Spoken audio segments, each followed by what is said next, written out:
Hello guys, dito lang namin gaganapin ang celebration ng 7th birthday ni Bella sa anak ko. Medyo makalat, pero aayusin namin to. Anong discarding gagawin dito para maging malinis at maayos at welcoming tingnan para sa mga visitor na in-invite namin. Hindi kasi masyado kaming nagtatambay dito. Ang ginagawa lang namin dito, minsan dito lang kami kumakain. Dito rin kami workout. Ayan. Medyo makalat pa nga lang.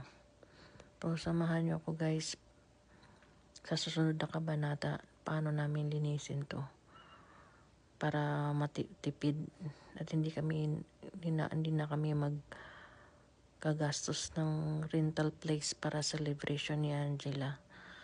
Ang importante ma-celebrate lang namin yung birthday niya.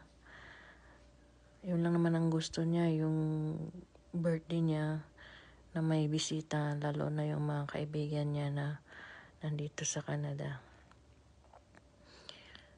Kunti lang naman in-invite namin, yung nakilala lang namin na malapit na pamilya